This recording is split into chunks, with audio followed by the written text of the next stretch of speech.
Black driver dances with billionaire's paralyzed daughter. What happened next? Shocked everyone. Jonah Montgomery had everything: wealth, power, and an empire built on innovation. But his mansion perched on the cliffs of Pacific Heights was dead silent. Ever since the accident 6 months ago, the air had turned thick with mourning. His daughter Grace, once a radiant 9-year-old who sang off-key Disney songs and chased butterflies, hadn't smiled once since the crash that took her mother's life and left her paralyzed from the waist down. This story follows Jonah, a widowed tech CEO, who discovers his daughter laughing for the first time thanks to Caleb, the humble black gardener he recently fired. But Caleb isn't who he seems. Through a journey of guilt, flashbacks, and confrontation, Jonah uncovers a hidden past, a broken promise, and the woman they both loved, and ultimately redefines what justice and fatherhood mean. That Friday evening, Jonah came home early from the boardroom, loosening his tie as he stepped into the grand hallway. He wasn't expecting joy. He wasn't expecting anything except perhaps another report from Grace's live-in nurse about how she refused to eat or speak. Instead, as he passed the sunroom, he heard it: music. Not loud, just a gentle hum of acoustic guitar coming from inside. He stopped cold. Music hadn't been played in that room since Eleanor died. He pushed open the glass door, and what he saw froze him. Grace was in her wheelchair, arms raised, swaying slightly to the rhythm, and dancing beside her, hands moving in sync, careful and respectful, was the gardener Caleb.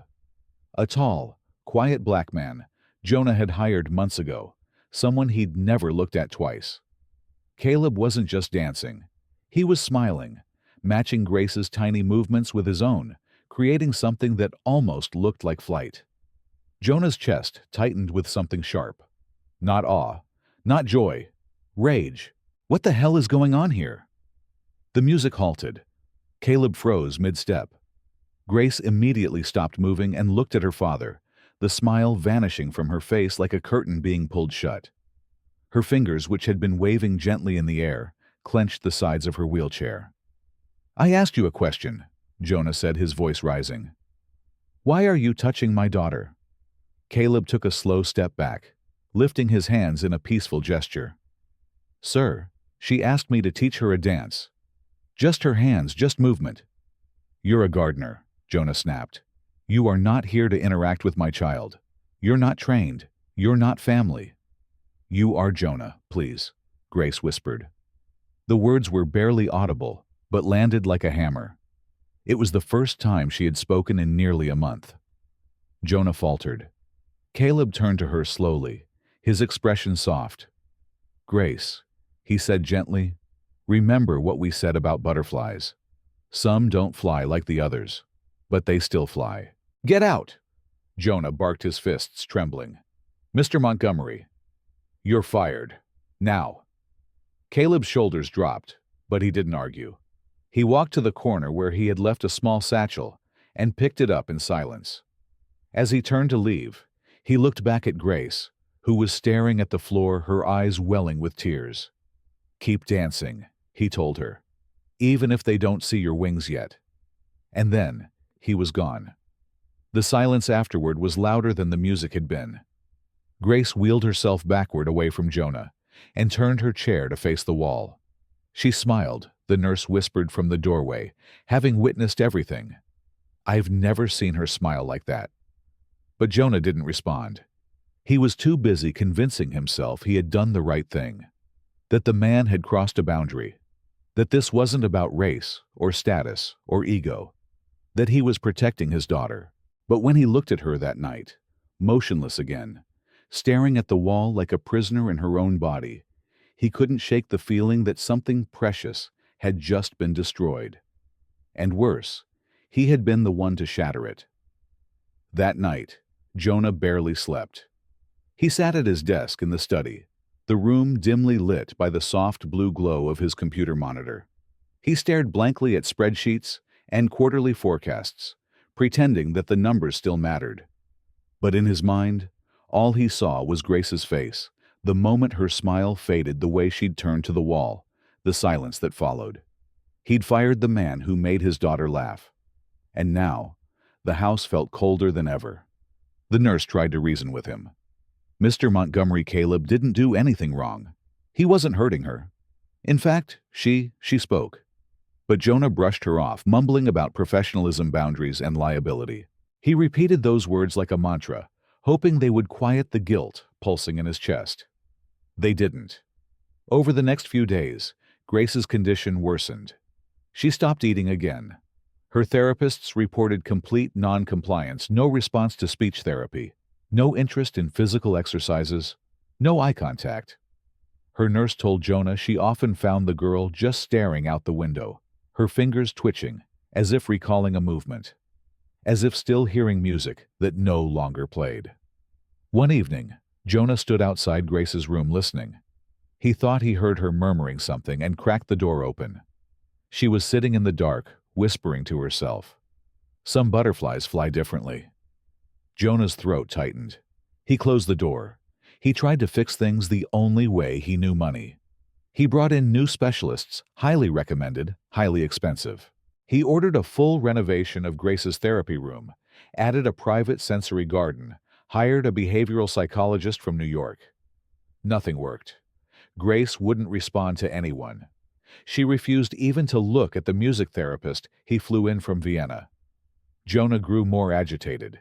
He buried himself in meetings, gave curt orders to staff, and snapped at anyone who mentioned Caleb's name. But in moments of solitude, guilt began to gnaw at him. Late one night, unable to sleep, he found himself walking the path to the old garden shed where Caleb had kept his tools. The space was undisturbed. Dust motes floated in the air, glinting in the moonlight. That's when he noticed it, a worn leather notebook sitting on a shelf. Jonah picked it up. The initials GM were embossed on the cover in gold. He hesitated, then opened it. Inside were pages of notes, handwritten, meticulous. Observations on Grace's motor control, her emotional responses, sketches of dance-based movement patterns, tailored for children with limited mobility. There were references to neuromuscular feedback, cognitive emotional triggers, even notations in French and German citing European studies Jonah had never heard of. And there, paper-clipped to the final page, was a photo. His breath caught. It was Eleanor, his late wife, smiling in a sunlit courtyard. Standing beside her was Caleb, 10 years younger, in a lab coat. Her arm looped through his, her expression bright at ease. On the back of the photo, written in Eleanor's elegant script, Dr. Caleb Bryant, Grace's future, if anything ever happens. Jonah staggered backward. He sat on the bench in the garden shed, the notebook trembling in his hands. His thoughts scrambled. Was this a joke? Some elaborate manipulation? Or had Caleb known Eleanor? Had Eleanor known? Suddenly memories rushed back. Conversations he had brushed off. Eleanor's trips to Paris during her pregnancy, her frustration with Jonah's clinical detachment, her quiet mentions of someone who understood healing differently. He had dismissed it all as New Age nonsense, pre-baby anxiety. But she had meant it. She had been planning, preparing for a future Jonah refused to consider. And Caleb hadn't just been a gardener. He had been Eleanor's colleague, her confidant, her contingency plan. Jonah clutched the notebook to his chest, overwhelmed. He didn't sleep that night. The next morning, he asked his assistant to run a background check, not the shallow employment screening they'd done before. A full trace. Education, publications, everything.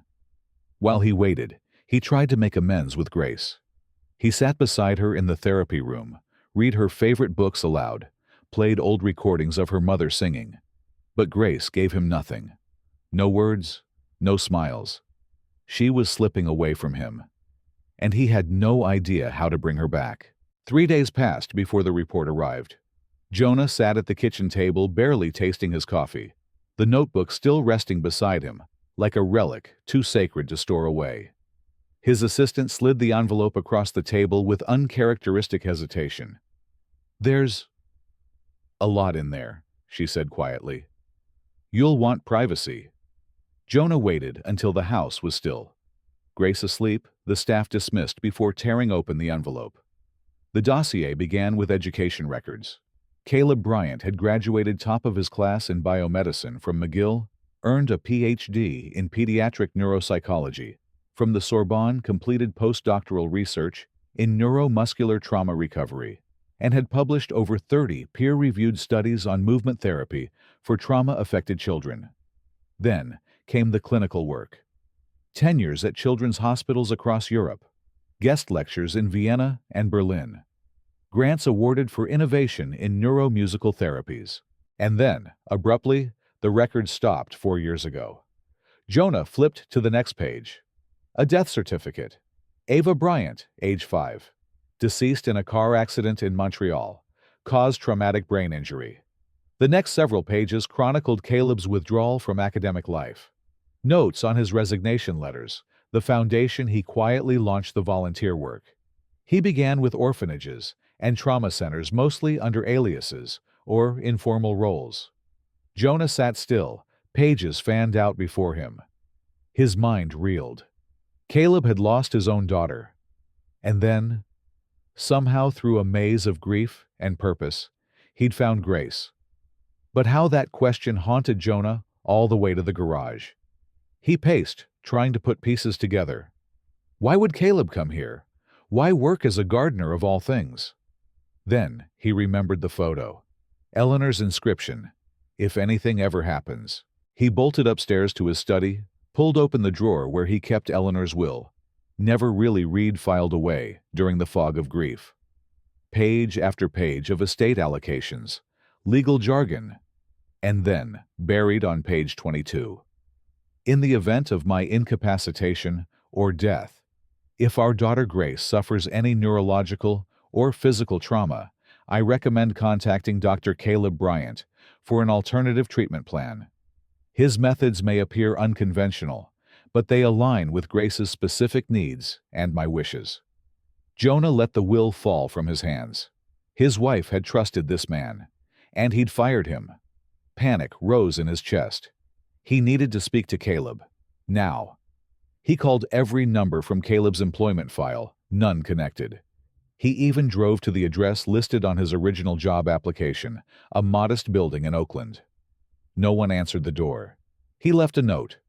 "Please, we need to talk." Jonah Montgomery.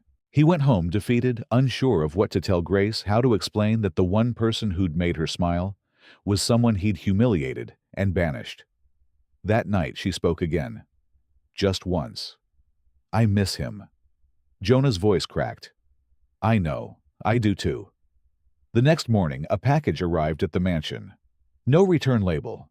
Inside was a flash drive and a handwritten note. "She wanted you to see this." Jonah plugged it into his laptop. The screen flickered, then showed a video of Grace in a modest studio room. Music played softly.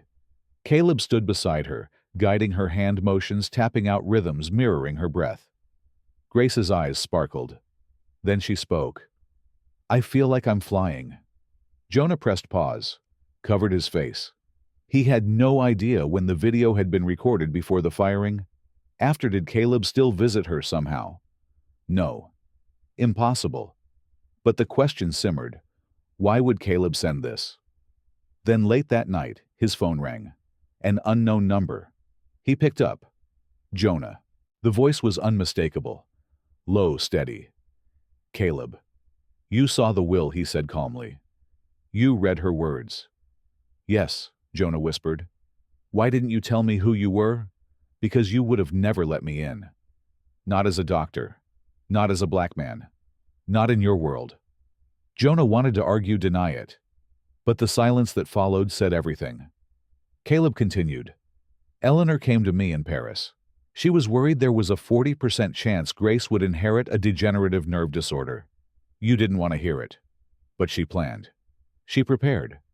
She asked me to promise if something happened to her or to Grace that I'd protect your daughter." Jonah's knees gave out. He slumped into the armchair, stunned. "She trusted me," Caleb said. "And I failed once with my own daughter. I wasn't going to fail again." Jonah swallowed hard. "I made a mistake." "Yes, you did." "What happens now?" he asked. "That depends," Caleb said. on whether you're ready to stop being the man who needs control more than connection.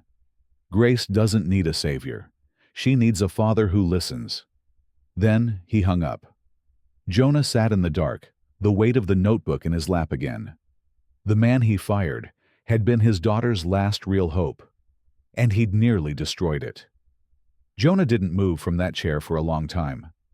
Caleb's voice echoed in his ears, calm, unwavering, brutally true. Grace doesn't need a savior. She needs a father who listens. The words lodged deep, more painful than any business loss or public failure he had endured. Because they weren't just about Caleb. They were about Eleanor, about the daughter he loved but didn't understand, and about himself, the man who had failed them both. The next morning, Jonah made a decision. He canceled all meetings, shut off his phone. For the first time in months, he entered Grace's therapy session and sat on the floor beside her, without a plan or a pitch. She ignored him at first, but he stayed. When the therapist asked Grace to raise her arm to the music, Jonah lifted his own. When she refused to sing along, he hummed softly beside her. He didn't try to lead. He just followed. It was awkward, clumsy, silent, but it was something. On the third day of doing this, Grace finally looked at him. Just looked. He wept that night in the shower silently, with no one to see. Then came a turning point. He found another envelope in the mailbox. This time, no note, just a faded letter in Eleanor's handwriting. The postmark was dated 5 years ago, addressed to Caleb.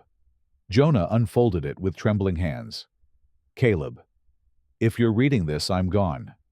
And Jonah, well, he's probably resisting everything. He means well, but you know how he is. Please be patient with him. He's going to need time, but he's not heartless, just terrified of losing control.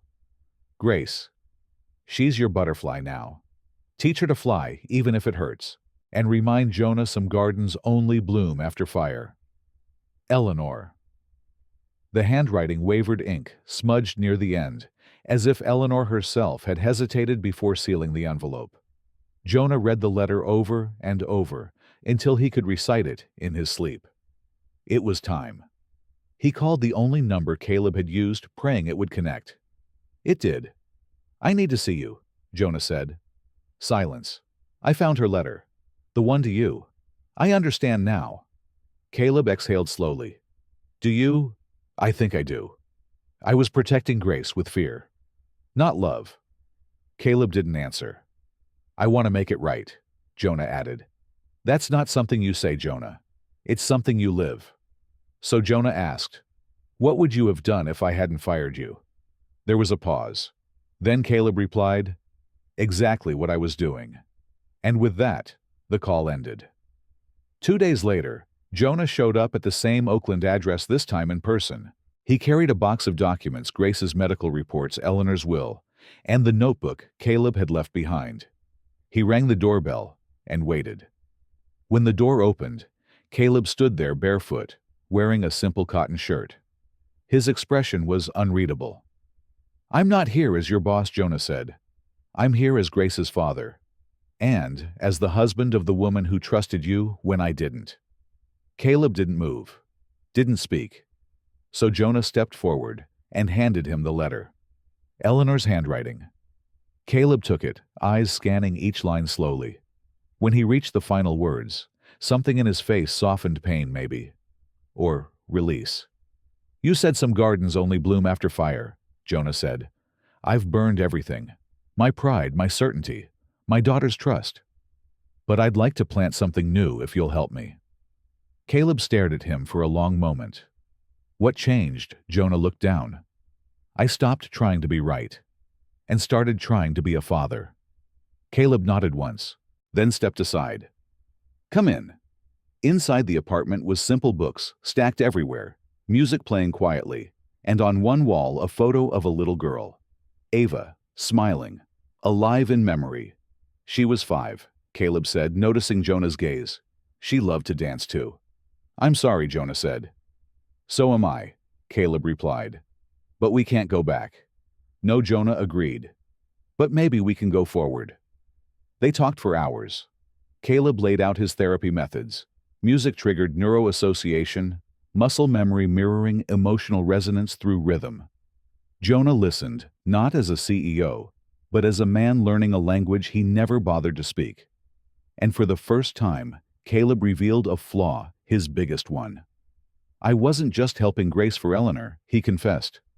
"I was helping her for me, to fix what I couldn't fix with Ava. I crossed boundaries because I didn't want to fail again." Jonah looked at him surprised. "You're human." Caleb smiled. "You thought I wasn't." They laughed, not loudly, but enough. That night Caleb agreed to return, but on one condition. "I'm not coming back as your employee," he said. "I'll come back as Grace's therapist, as Eleanor's choice, as an equal." Jonah nodded. "And I'll come back as a father, not a judge." It wasn't forgiveness. Not yet. But it was a beginning. And beginnings were all Grace ever needed to start flying again. Grace didn't smile the moment Caleb returned. She didn't cry either. She just stared at him with wide, uncertain eyes as he stepped into the therapy room. No uniform, no gardening gloves, just his hands open, and a quiet look that said, "I'm here. If you want me." Jonah stood behind her, unsure whether to speak or stay silent. Caleb knelt beside Grace's wheelchair and whispered, "I'm sorry I left Little Butterfly." Her fingers twitched in her lap. Her gaze dropped to the floor. "I didn't want to leave," he added. "But I had to let your dad see what he needed to see." That's when Grace turned and looked at Jonah. "Did you?" She asked, her voice so soft it felt like paper tearing. Jonah dropped to one knee beside them both. He met her eyes, really met them for the first time in months, and said yes. "And I'm sorry, Gracie. For everything." Caleb gave a quiet nod and stepped back, letting father and daughter share the space without intrusion. The work resumed, but nothing about it was immediate or miraculous. Grace didn't suddenly regain movement. She didn't break into dance. She didn't laugh on cue. Progress was slow and often painful. Some days she refused to participate. Other days she would practice for 10 minutes, then shut down entirely. Jonah learned not to rush her. Caleb taught him how to mirror movements, to respond to her breathing, to use silence as much as rhythm. They brought back the acoustic guitar music, only this time Jonah sat in every session, not as an overseer, but as a partner. It wasn't long before the first setback came. During a session meant to test her upper body coordination, Grace became frustrated. She flung a foam baton across the room and shouted, "It's stupid. I'm never going to walk again. Just stop." The outburst stunned Jonah. She hadn't raised her voice in months. Caleb didn't flinch. Instead, he knelt beside her and said, "Then today's not about walking. Today's about breathing." Grace stared at him, eyes filled with rage and pain. "I don't want to breathe." "Then let me breathe with you," he whispered, "until you're ready." That moment broke something in Jonah. Not in Grace. In him. After the session, Jonah cornered Caleb in the hallway. "I don't know how you do it," he admitted. "She's drowning. And you're calm." "I'm not calm," Caleb replied. "I just remember what it was like. Holding Ava's hand, pretending not to cry, trying to be strong for someone who was braver than me." Jonah didn't reply, but he began writing that night letters to Grace, short ones. Notes tucked into her room. Messages like, "I'm proud of you even on the hard days," and "You don't have to be strong alone." She didn't respond at first. Then one morning, she rolled out of her room holding a paper. Her handwriting was wobbly, but clear. "Do you remember when Mom used to dance with me in the kitchen?" Jonah nodded. "Every day. I want to do that again." It was a beginning. The next few weeks brought changes. Caleb introduced a modified dance therapy routine with chairs and weighted silk ribbons. Grace began to show more interest, choosing music, even humming along. Jonah joined in every session, stumbling through basic moves, often making a fool of himself. But Grace started laughing again, quiet at first, then full-bodied. It sounded like sunlight. Then came a new challenge: weight transfer. With braces, and careful support, Caleb guided Grace through her first standing attempts. Jonah held her arms. She cried from effort. He cried from awe. She stood for 4 seconds, then 6, then 10. One evening, as they practiced in the mirrored therapy room, Jonah caught Grace watching herself with something like wonder. "Daddy," she asked, "do you think butterflies miss flying?" He knelt beside her. "I think some don't remember they can." She nodded. Caleb never forgot. Jonah looked at the man across the room, adjusting equipment silently. "No," he agreed. He didn't. And on that night, as the music played low and soft, Grace whispered, "Let's try dancing again." No one corrected her. Because they knew. She already was.